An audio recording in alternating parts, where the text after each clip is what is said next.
একটা আতঙ্ক বিরাজ করতেছে অনেকের মাঝে, যতটা না বাস্তবে তার চেয়ে বেশি হলো কাগজে।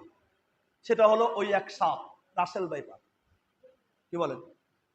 একটা আতঙ্ক ছড়াইছে না সব জায়গায়?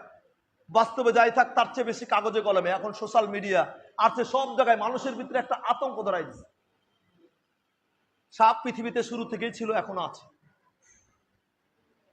প্রথমত আমরা বুঝি সাপের ক্ষেত্রে, দেখেন ইসলামের একটা বিধান হলো কষ্টদায়ক যত বস্তু আছে এদেরকে হত্যা করা জায়েজ। কথাটা খেয়াল করেন, কষ্টদায়ক যত বস্তু আছে, মানুষকে কষ্ট দেয়, এইরকম বস্তুকে যখন মানুষকে কষ্ট দিতে আসে, মানুষের জন্য ইসলামের শরিয়ার বিধান হলো তাকে হত্যা করা জায়েজ। হত্যা করাটা কি? তার মানে হত্যা না করলে কিন্তু অসুবিধা নাই। কথা বুঝতে পারছেন? কষ্টদায়ক যে কোনো বস্তুকে হত্যা করা জায়েজ, এটা শরীয়তে সমর্থন করে, জায়েজ। বাকি এই কষ্টদায়ক যত বস্তুর মধ্যে আছে, এর মধ্যে একটা আছে সাপ। সাপের ক্ষেত্রে ইসলাম কি বলে? সাপের ক্ষেত্রে ইসলামের বিধানটা একটু ভিন্ন।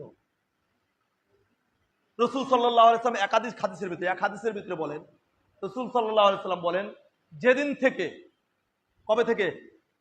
যেদিন থেকে সাপের সাথে আমরা যুদ্ধ শুরু করেছি, সাপের সাথে আজ পর্যন্ত আমি সন্ধি করি নাই। কার ভাষা এটা? রসুল সাল্লাল্লাহু আলাইহি ওয়াসাল্লামের ভাষা। যেদিন থেকে সাপের সাথে যুদ্ধ শুরু হয়েছে তাদের সাথে সন্ধি হয় নাই। অতএব যেখানেই তোমরা সাপ পাও তাকে হত্যা করো।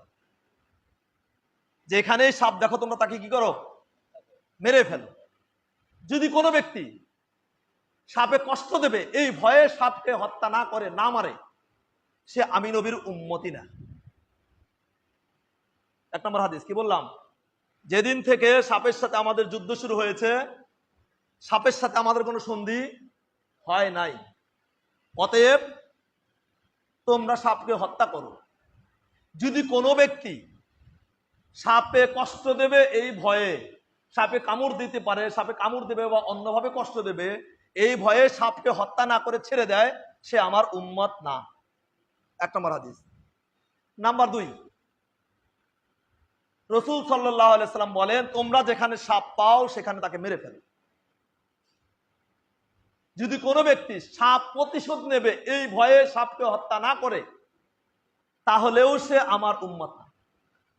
এটা থেকে আমাদের মানে অনেকের মাঝে, মুরব্বীদের মাঝে কিন্তু একটা কথার প্রচলন আছে যে কোনো সময় যদি সাপকে মেরে ফেলা হয় তাহলে তার বংশধর যারা আছে এরা এসে আমার কি করবে? ক্ষতি করবে, আমাকে মেরে ফেলবে, আমার সন্তানকে হত্যা করবে। এরকমও প্রবাদ বাক্য আছে যে সাপের মাথা নাকি, সেটা কাটা মাথা যদি কেটেও ফেলা দেওয়া হয়, শামুকের ভিতরে এসে এসেও কি করে? আইসা মানুষকে মানে প্রতিশোধ নেয়। এরকম একটা কথা আছে না? রসুল সাল্লাল্লাহু আলাইহি সাল্লাম বলেন, কেউ যদি সাপে প্রতিশোধ নেবে, আমি যদি সাপ মারি তাহলে সাপের বংশধররা এসে আমার কাছ থেকে প্রতিশোধ নেবে, এই ভয়ে যদি কেউ সাপ হত্যা না করে, রসুল সাল্লাল্লাহু আলাইহি সাল্লাম বলেন সেও আমার উম্মত না। আমি কিন্তু হাদিস আগে বলেছি যে ইসলামী বিধান হলো যে কোনো কষ্টদায়ক বস্তুকে হত্যা করা জায়েজ। বিস্ময় জাল আছে না, অনেক সময় কামড় দেয়, আমরা কিন্তু মেরে ফেলি। লাল কুকুরে অনেক সময় আমরা মারি না, জায়েজ। কিন্তু আপনার না মারলে অসুবিধা নেই। জায়েজ মানে কি? আমি কাজটা করতেও পারি, নাও করতে পারি। করলে আমার জন্য এটা বৈধ হবে, অন্যায় হবে না। কিছু কিছু তো অন্যায়, আপনি একটা গরু আছে এমনি একটা বাড়ি মারলেন, এটা আপনার জন্য হারাম, গুনাহে কবিরা, আপনি মারতে পারেন না তাকে। অন্যায় ভাবে গরুকে কষ্ট দেওয়া, কোনো প্রাণীকে, গরু তো আমাদেরকে ক্ষতিকর না, কষ্ট দেওয়া, যেগুলো প্রাণী আমাদের জন্য কষ্ট দেয় না এদেরকে অত্যাচার করা, এটা হারাম, নিষিদ্ধ। বাকি যেটা কষ্টদায়ক বস্তু সেই ক্ষেত্রে মাসালা হলো তাকে কি করা যায়? হত্যা করা যায়। সাপের ক্ষেত্রে দুটো হাদিস বলছি, রাসূল সাল্লাল্লাহু আলাইহি ওয়াসাল্লাম বলেন সে আমার উম্মতেরই অন্তর্ভুক্ত না যদি সাপকে না মেরে রেখে দেয়। নাম্বার 3, সাহাবায়ে কেরাম বললেন, ইয়া রাসূলুল্লাহ, এই যে জমজম কূপ, এখন তো মানুষের আনাগোনা বেশি, সবসময় লোকজন থাকে, পাটা সুন্দর করে বাধাই করে দিয়েছে, এখন তো কূপ দেখারই সুযোগ নাই, পাইপ টাইপ দিয়ে এমন সিস্টেম করেছে। কিন্তু আগে তো এমন ছিল না, মরুভূমির ভিতরে পরিত্যক্ত জায়গায় থাকতো। বলি, ইয়া রাসূলুল্লাহ, আমরা যখন জমজম কূপের কাছে যাই অনেক সময় এখানে ছোট ছোট সাপের বাচ্চা দেখতে পাই। সাপের বাচ্চা আছে না, অনেক সময় সাপের বাচ্চা দেখতে পাই, ইয়া রাসূলুল্লাহ। রাসূল সাল্লাল্লাহু আলাইহি ওয়াসাল্লাম বলেন তাদের সেগুলোকে হত্যা করো, মেরে ফেলো। সাপের বাচ্চাগুলোকেও মেরে ফেলো, সাপের বাচ্চাগুলোকে মারো। 3 নম্বর হাদিস। 4 নম্বর আর একটা হাদিসের ভিতরে রাসূল সাল্লাল্লাহু আলাইহি ওয়াসাল্লাম বলেন, তোমরা সমস্ত সাপকেই হত্যা করো, সমস্ত সাপকেই, বিশেষ করে ডোরা কাটা এবং লেজ কাটা এই সাপগুলাকে তো অবশ্যই মারবে। ডোরা কাটা লেজ কাটা, ডোরা কাটা এবং লেজ কাটা এই সাপগুলোকে তোমরা অবশ্যই হত্যা করো। কেন? এই সাপগুলো অতি বিষাক্ত।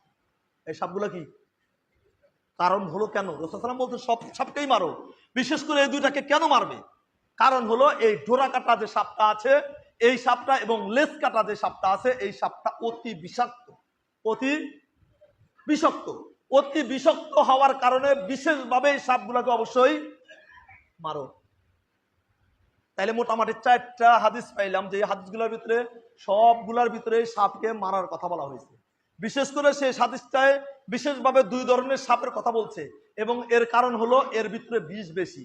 তাহলে বিষাক্ত যে সাপগুলো হয় সেগুলোকে লালন পালন করবে না মেরে ফেলবে? এটাকে হাদিসের নির্দেশনা না এমনি বলছি। এখন কিছু আছে প্রেমিক, কি বলে পরিবেশের ভারসাম্য রক্ষা হবে না, অমুক হবে তমুক হবে। এই যে এখন যে রাসেল ভাইপার সাপ আসছে, অনেকে বলতেছে প্রথমে তো পুরস্কারও ঘোষণা করছে তারা মারবে পুরস্কার, পরে আবার বলছে না মারা যাবে না, সাপটা মারা যাবে না। মারবে না কি করবে? তাকে চুমু খাবে? যাকে কামড়াচ্ছে সেই না বুঝতেছে সাপ কত পরিবেশ রক্ষা করবে। পরিবেশ রক্ষা করার জন্য আর বহু সাপ আছে। এই জন্য আমরা হাদিসের নির্দেশনা, আমরা যদি কোনো সময় সাপ পাই আমরা সাপটাকে বাইরে মেরে ফেলব। এটা হলো। এখন আর একটা কথা হলো, এখন কোরআন এবং হাদিসে ইসলামে আল্লাহ তাআলা যত সৃষ্টিজীব আছে সেটা ক্ষতিকারক হোক, ক্ষতি একদিকে হলেও অন্যদিকে উপকার অবশ্যই আছে। তো প্রতিটা প্রাণী আল্লাহ তাআলার যেগুলো সৃষ্টি আছে এই সমস্ত সৃষ্টিজীব যেগুলো আছে এগুলা যেগুলা ক্ষতিকর, এগুলোর থেকে ক্ষতির জন্য ক্ষতির থেকে বাঁচার বুদ্ধিও আল্লাহ শিখাই দিচ্ছে কোরআন এবং হাদিসে। এর ক্ষতির থেকে বাঁচার কি আছে? দোয়াও আছে, প্রতিষেধকও আছে। আল্লামা তাকি উসমানী সাহেব উনি আফ্রিকার একটা যে সফরে গেছে, একটা জঙ্গলের মতো জায়গা অথবা কোনো ছিল, এটা বাগানের মতো ছিল। ওইখানে যাওয়ার পরে একটা গাছ দেখে উনি মুগ্ধ হয়ে গেছে, এত সুন্দর একটা গাছ। ওনার গাইড আছে সাথে, উনি ওই গাছটাকে, বেশি সুন্দর যদি গাছ হয়, পাতা যদি সুন্দর হয় বা ফুল সুন্দর হয়, আমাদের স্বভাব কিন্তু একটু ছুঁয়ে দেখার, কি বলেন? একটু হাত দিয়ে এত সুন্দর পাতা, এত সুন্দর ফুল, আমরা কিন্তু হাত দিয়ে ছুঁয়ে একটু দেখতে চাই। তো আল্লামা তাকি উসমানী সাহেব বলেন, ওনার কিতাবের ভিতরে লিখছেন উনি যে আমি যখন গাছের দিকে পাতাটা ছোঁয়ার জন্য হাত দিতেছি আমার গাইড আমাকে হাত ধরে জোর করে সরাই দিছে। স্যার আপনি করেন কি? আরে কি বল তুমি, যে সুন্দর গাছ, এটা এত সুন্দর গাছ, আমি একটু হাত দিই। সাবধান, এই গাছে হাত দেওয়ার সাথে সাথে আপনার শরীরে বিষ এমন ক্রিয়া করবে আপনার পুরো শরীর জ্বলে যাবে, আপনি বিষের চোটে থাকতে পারবেন না।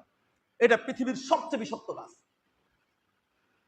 তাকি উসমানী সাহেব চিন্তা করলেন, এত সুন্দর গাছ, দেখতে এত সুন্দর দেখা যাইতেছে, আর এর বিষ এত, পৃথিবীর সবচেয়ে বিষাক্ত গাছ, এই গাছে স্পর্শ মাত্রই তার পুরো দেহে বিদ্যুৎ, যেরকম কারেন্টের ভিতরে যেরকম হাত দিলে সারা শরীরে বিদ্যুৎ মানে ছড়ায় যায়, বলে এই গাছের সাথে সাথে গাইড বলতেছেন এই গাছ ধরার সাথে সাথে পুরো দেহে এরকম বিদ্যুতের মতো আপনার বিষ ছড়ায় যায়।